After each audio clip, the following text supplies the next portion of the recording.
کل شادی ہالز میں بے حیائی پر مبنی میوزک اور مرد و عورت کی مکس گیدرنگ کا جو طوفان بدتمیزی برپا ہے، ایسی صورتحال میں ان شادی ہال سے ہونے والی کمائی کہاں تک حلال شمار ہوگی؟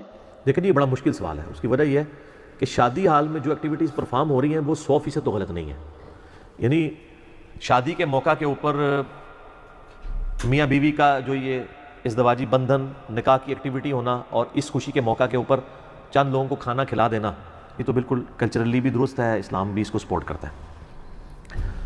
رہا اب وہاں پہ غیر شرعی ایکٹیویٹیز کا ہونا کہ وہاں پہ میوزک بج رہا ہے تو آپ جا کے میوزک بند کروا دیں. اس وقت تو اس حال کے مالک آپ ہوتے ہیں. ہم نے کئی شادیاں اٹینڈ کی ہیں، اپنی بھی ہوئی ہے، تو وہاں میوزک نہیں، انہوں نے خود ہی نہیں چلایا، ٹھیک ہے، اگر چلایا بھی ہو تو آپ بند کروا دیں. رہا مرد و عورت کا اختلاط، وہ آپ کی اپنی مرضی پہ ہوتا ہے. ہمارے تو سب کانٹیننٹ کے کلچر میں جتنے شادی حال ہیں ان میں باقاعدہ بیچ میں پردہ لگا ہوتا ہے. جب تک آپ خود نہ اتروائیں پردہ، مرد و عورت کا اختلاط ہی نہیں ہوتا. اور میجارٹیز، میں نے تو کئی ماڈرن فیملیز میں بھی شادیاں اٹینڈ کی ہیں، جب کبھی میں کرتا تھا تو وہاں بھی مرد و عورت علیحدہ ہوتے ہیں. ہاں یہ ہے کہ جب وہ فوٹو سیشن شروع ہوتا ہے نا، اس وقت طوفان بدتمیزی برپا ہو جاتا ہے کہ مرد عورتوں کے اندر آ کے گھس جاتے ہیں. لیکن وہ مرد وہ عموماً ان کے اپنے قریبی ریلیٹیوز ہی ہوتے ہیں اور اس میں اتنا بڑا مسئلہ نہیں ہوتا. لیکن جب وہ ویڈیوز بننا شروع ہو جاتی ہیں، تصویریں، اور پھر نامحرم عورتوں کی تصویریں باہر نکل جاتی ہیں، پھر نیٹ کے اوپر چڑھ جاتی ہیں، پھر بڑے بڑے مسئلے کھڑے ہونا شروع ہو جاتے ہیں. بہر ان ساری ایکٹیویٹیز کی وجہ سے شادی حال کی کمائی حرام نہیں ہوگی. ہاں کمائی کا وہ پورشن جس میں وہ ایکٹیویٹی پرفارم کر رہے ہیں اس کو آپ حرام کہہ سکتے ہیں. اب کھانا جو شادی حال والوں نے کھلایا ہے، جو مینلی بل ہے وہ تو کھانے کا بنا ہوتا ہے، تو کھانا انہوں نے اگر اس میں چکن ہی کھلایا، آپ کو خنزیر کا گوشت نہیں کھلایا، اور اس کے اگینسٹ جو کمائی کر رہے ہیں وہ حلال ہی ہوگی. ہاں آپ جزیات میں بات کر سکتے ہیں، اگر کہیں پہ انہوں نے کوئی بیہودہ میوزک لگا دیا ہے یا مرد و عورت کا اختلاط ہے تو وہ شادی حال کی وجہ سے نہیں ہو رہا ہوتا، یہ ذہن میں رکھیے گا، وہ ان لوگوں کی وجہ سے ہو رہا ہے. اور یہ بھی نہیں اب ہو سکتا کہ کوئی شادی حال کا مالک یہ ریسٹرکشن لگانی شروع کر دے کہ جی میں ایسے لوگوں کو یہاں شادی کی ایکٹیویٹی پرفارم نہیں کرنے دوں گا جو لوگ مکس گیدرنگ کریں گے. اس کی کوشش تو یہ ہونی چاہیے، لیکن جو آنے والے ہیں ان کو تو آپ اس کے اوپر پابند نہیں کر سکتے. اس سے بھی بڑھ کے اگر کوئی غیر مسلم کی شادی ہو رہی ہے کسی مسلمان شادی حال کے اندر، اس کا آنر مسلمان ہے، اب ان کے اوپر تو شریعت اپلائی وہ نہیں کر سکتا. تو اب ہم یہ تو نہیں کہیں گے یہاں پہ کرسچنس کا شادی کی ایکٹیویٹی اور مکس گیدرنگ ہے تو اس کی کمائی حرام ہو جائے گی. اس نے تو ایک وہاں پہ فیسلٹی اس کو پرووائڈ کی ہے. اتنی نیٹی گریٹیز میں اگر آپ پڑھیں گے تو بڑی مصیبت کھڑی ہو جائے گی. اس طرح پھر آپ دنیا کا نظام نہیں چلا سکتے. میرے پاس یہاں پہ کچھ آئے بھائی، وہ ان کا یہ دیگیں پکانے کا کاروبار تھا. وہ کہنے لگے جی وہ میلاد کے موقع کے اوپر ہم سے جو ہے نا وہ دیگیں پکواتے ہیں، بریلوی محرم کے اوپر شیعہ پکواتے ہیں، تو غیر اللہ کے نام کی نیاز دیتے ہیں، تو ہم ان کو دیگیں پکا کے دینا ہمارے والد صاحب تو منع کرتے ہیں. میں نے کہا غیر اللہ کے نام کی تو ہے ہی نہیں ہے، وہ تو مسئلہ اصال ثواب کا ہے. اگر کچھ جاہل کہہ دیتے ہیں اس سے تو نہیں ہوتا. بریلویوں کا یہ تو عقیدہ نہیں ہے کہ ہم رسول اللہ کے نام کی نیاز دے رہے ہیں. وہ تو اعلیٰ حضرت نے خود لکھا ہے غیر اللہ کی نیاز حرام ہے. وہ کہتے ہیں اللہ کے نام کی نبی الاسلام تک اصال ثواب کے لیے، تو میت کی طرف سے صدقہ ہو سکتا ہے. یہ کوئی ایسا مسئلہ نہیں کہ اس کی بنیاد کے اوپر آپ حلال و حرام کا ہنگامہ کھڑا کرنا شروع کر دیں. زیادہ سے زیادہ آپ کسی ایکٹیویٹی کے اوپر یہ کہہ سکتے ہیں کہ اس ایکٹیویٹی کو اس طریقے سے کرنا غلط ہے، فی نفس ہی تو غلط نہیں ہوگی. ہم 30-40ویں سے اختلاف کرتے ہیں کہ اس کو آپ نے ایکٹیویٹی بنا کے بوجھ ڈال دیا. ادروائز صرف میت کی طرف سے کوئی صدقہ کرتا ہے روزانہ، بے شک جمعرات کی جمعرات نہیں، روزانہ غریبوں کو کھانا کھلائے، تو بخاری مسلم کی حدیث کو سپورٹ ہے. وہ تو مسلم شریف کی حدیث ہے کہ میت کو 3 چیزوں کا ثواب ملتا ہے: علم کی بات، اور صدقہ جاریہ، اور اس کی اولاد جو اس کے لیے دعا کرتی ہے، اولاد جو بھی نیک عمل کرتی ہے. جو بخاری میں آتا ہے سعد ابن عبادہ نے اپنی والدہ کی وفات کے بعد ان کی طرف سے سال ثواب کے لیے کنواں کھدوا دیا تھا، اور اس کا نام پڑ گیا تھا سعد کا کنواں. اور نبی علیہ السلام سے پوچھا کہ میری والدہ کو اس کا نفع پہنچے گا؟ آپ نے فرمایا ہاں پہنچے گا. That's all. سال ثواب پہ میرا مسئلہ 74 دیکھ لیں، میں نے کئی حدیث بیان کی ہے. تو آپ بات کی اس تھیم کو فالو کرنے کی کوشش کیا کریں. شادی حال کا بھی مسئلہ یہ ہے کہ آپ اس طرح نہیں.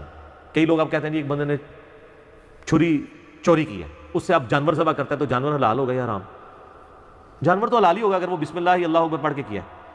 چھری چوری کرنا ایک غلط ایکٹیویٹی ہے. جانور کو ذبح کرتے وقت اللہ کا نام لے لیا اسی چھری کے ساتھ، وہ جانور حرام نہیں ہوگا. ورنہ یہ کورالری بنائے تو کہاں تک بات ہوگی. صحیح بخاری میں حدیث ہے نا، نبی علیہ السلام کے سامنے صدقے کا گوشت لایا گیا. آپ فرمایا کہ محمد اور آل محمد کے اوپر حرام ہے. اتنے میں غریب عورت آئی، آپ نے اس کو وہ گوشت گفٹ کر دیا. وہ گھر گئی، پکا کے وہی گوشت حضور کے سامنے لے آئی، آپ نے کھا لیا. صحابہ نے کہا یا رسول اللہ صدقہ تھا. آپ فرمایا صدقہ تو میرے لیے تھا نا، جب اگر میں لے لیتا، یہ تو اس عورت کی ملکیت ہو گیا. اب اس نے جو مجھے گفٹ دیا ہے وہ تو ٹھیک ہے. یعنی آپ اگر ایک غریب بندے کے گھر سے کھانا کھاتے ہیں جو زکوٰۃ کا پیسہ لینا، تو یہ تو نہیں ہے کہ آپ زکوٰۃ کھا رہے ہیں. اب اگر آپ والی کرالری بنائی جاتی تو کہ نہیں گوشت تو وہی ہے نا، وہ آیا تھا انڈائریکٹلی ایسے ہو کے ہوا ہے. میرے بھائی اتنا سا ہونے سے حکم ہی بدل جاتا ہے. چھوٹی سی تبدیلی، ایک ایجاب و قبول حق مہر کے عوض ہونے سے وہی عورت 5 منٹ پہلے جو آپ کے لیے حرام ہے حلال ہو جاتی ہے. آگے پیچھے تو ایک ہی ہے نا، صرف 2 بول کا ہی فرق ہے نا. اور حق مہر اگر ویسے آپ حق مہر کے بغیر اس کو اربوں روپیہ بھی دے دیں وہ عورت حلال نہیں ہے آپ کے لیے. حق مہر آپ تھوڑا سا بھی دے دیں ایجاب و قبول ہو جائے تو وہ عورت حلال ہے. ایکٹیویٹیز دونوں طرف سیم ہے لیکن تھوڑے سے فرق سے حلال و حرام ہو جاتا ہے. ایک نقطے سے مہر مجرم بن جاتا ہے. ٹھیک ہے, تو شریعت میں یہ چیز دیکھنی ہے کہ کس چیز کا حکم بیان کرنے کے لیے بڑے اس طرح کئی لوگ پوچھتے ہیں کہ جی وہ غیر مسلم ملکوں میں چوری چھپے چلے گئے, اب وہاں جا کے مزدوری کر رہے ہیں, ان کی کمائی حلال ہے یا حرام ہے؟ حلال ہے, کیونکہ وہ جو کر رہے ہیں وہ تو اپنی محنت کا کما رہے ہیں. یہ ملکوں کی جو باؤنڈریز ہیں یہ تو ایک جدید دور کی ایک سازش ہے. پہلے تو لوگ اس طرح نہیں ہوتے تھے, ابھی بھی تو لوگ بڑی مصیبت سے وہ چوری چھپے پہنچ ہی جاتے ہیں نا دوسرے ملکوں کے اندر. پہلے تو ایسا نہیں ہوتا تھا, جہاں آپ نے پڑاؤ کرنا آپ کر لیں, آپ کو عام اجازت ہے, ہجرت کر جائیں. اگر آپ کے علاقے میں قحط آ گیا دوسرے علاقے میں چلے جائیں. یہ تو ملکوں کی باؤنڈری کی وجہ سے مصیبت کھڑی ہو گئی ہے اور اتنی پابندیاں لگ گئی ہیں. تو اس طرح کرنے سے نوکری حرام نہیں ہوگی اس پر. البتہ ایک بندے نے وہ کیپیبل نہیں تھا, اس نے جھوٹ بول کے نوکری لی, وہ سیٹ کا اہل نہیں تھا, جعلی اس کی ڈگری ہے, تو اب اس کی بنیاد ہی بالکل غلط ہوگی. وہ اس کا اہل نہیں ہے کیونکہ اس نے حقوق اللہ کو بھی غصب کیا اور حقوق العباد کو, کہ اس پوسٹ پہ کسی اور نے آ کے بیٹھنا تھا. ٹھیک ہے, وہ معاملہ ایک ڈفرینٹ ہے, اس کو اس سے آپ نے مکس نہیں کرنا, وہ تو غلط ہوگا. باقی جہاں کے اوپر اس طرح کی کرالریز بن جاتی ہیں کہیں پہ, تو وہ آپ نے اسی طریقے سے ٹی وی الیکٹرانکس کی اشیاء لوگوں نے رکھی ہوئی ہیں. اب لوگ کہتے ہیں ٹی وی تو زیادہ تر بے حیائی کے لیے استعمال ہوتا ہے لہٰذا ٹی وی بیچنا حرام ہے.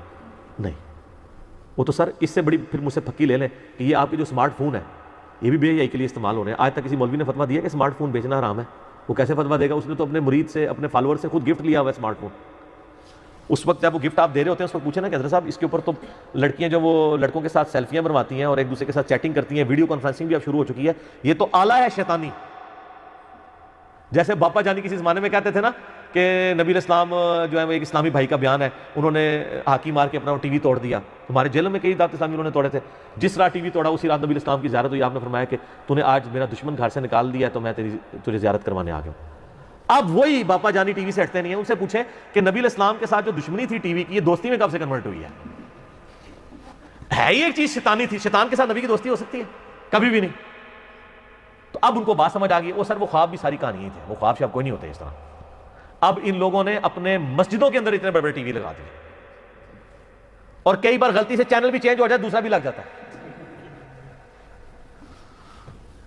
اب ان کو خیال نہیں آ رہا کہ یار ہم نے ٹی وی لگا دی. ہم تو نہیں فتویٰ لگاتے, ہمارے نزدیک ٹھیک ہے, اچھا کام ہے, اگر کتاب و سنت کی تعلیم وہ دیں تو ٹھیک ہے, ایک جدید ذرائع. لیکن جو پہلے آپ اس کو نبی علیہ السلام کے ساتھ لیٹ کر کے خواب لوگوں کو بیان کر کے اس کو کہتے رہے کہ جی یہ نبی علیہ السلام کا دشمن ہے, یہ کلیئر کریں کہ نبی کا دشمن نبی کا دوست کیسے بنا ہے. یہ کس کے پاس نبی علیہ السلام خواب میں ہیں جنہوں نے کہا کہ ہاں اس تاریخ کے بعد سے میری دوستی ہے, جب سے مدنی چینل شروع ہوا ہے. سر یہ انجینئرنگ ہے. یہ تو انہوں نے رجوع کر لیا کہ ہم پہلے کیمرے کی ویڈیو کو حرام سمجھتے تھے, اب حلال سمجھتے ہیں. یہ تو مسئلہ چھوٹا ہے. اصل مسئلہ یہ ہے کہ جو رسول اللہ کا دشمن تھا وہ رسول اللہ کا دوست کیسے بن گیا. کہیں اس نے کوئی ایکسیپٹنس دی ہے اپنی کہ میں آج کے بعد صرف اپنے اوپر جو ہے مدنی چینل چلواؤں گا اور کوئی چینل نہیں چلنے دوں گا.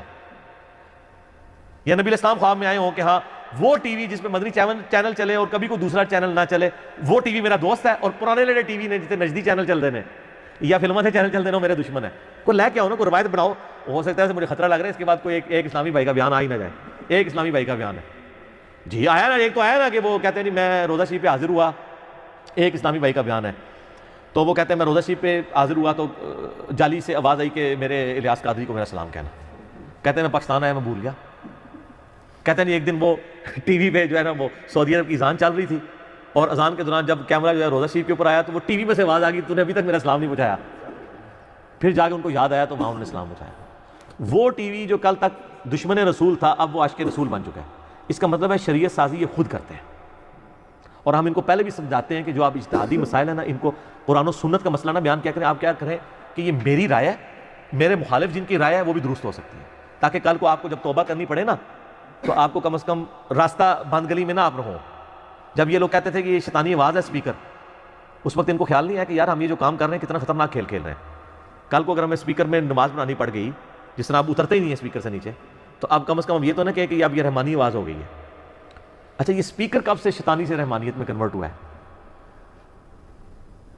پہلے یعنی جب نیا نیا اسپیکر آیا تھا اس وقت اگر اسپیکر میں آپ اللہ اکبر کہیں تو سامنے سے کوئی اور لفظ نکلتا تھا. یہی ریزن ہو سکتی ہے نا کہ یہ جو اب کے اسپیکر ہے نا ان میں اللہ اکبر بولے تو اللہ اکبر ہی آواز آتی ہے, پہلے والوں میں نہیں آتی تھی اس لیے وہ شیطانی آواز تھی. سب کچھ وہی ہے. ٹھیک ہے, تو ادھر سے آپ جو مرضی بولیں وہی آواز دوسری طرف سے بھی آنی ہے. اس کا مطلب ہے کہ مولویوں کو سمجھ آنے میں تھوڑی دیر لگتی ہے, کیونکہ common sense is not so common. میں یہی کہہ سکتا ہوں. ٹھیک ہے.